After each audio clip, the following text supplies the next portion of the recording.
সনাতন ধর্মাবলম্বীদের সর্ববৃহৎ ধর্মীয় উৎসব শারদীয় দুর্গাপুজো আগামী 9 অক্টোবর থেকে শুরু হতে যাচ্ছে।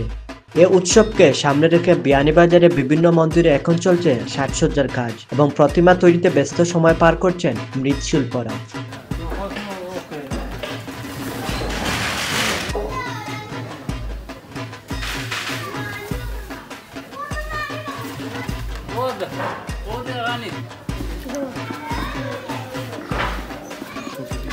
এবছর বিয়ানীবাজার উপজেলার 44টি মণ্ডপে অনুষ্ঠিত হবে দুর্গাপূজা।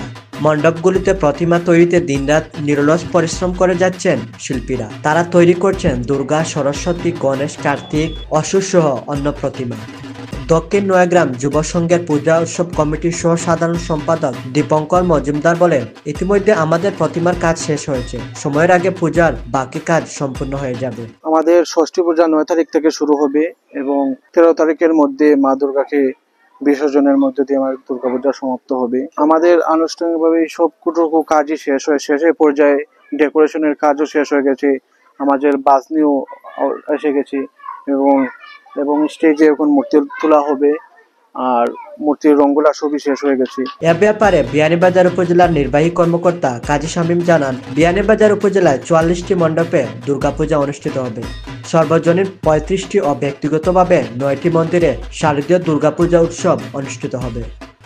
বিয়ানীবাজার থানার অফিসার ইনচার্জ এনামুল হক চৌধুরী বলেন, পূজার কার্যক্রম নির্বিঘ্ন করতে পুলিশ সব ধরনের সহায়তা করবে। বিয়ানীবাজার থানা এলাকায় সর্বমোট 35টা সর্বজনীন পূজা মণ্ডপ রয়েছে এবং 9টি পারিবারিক পূজা মণ্ডপ।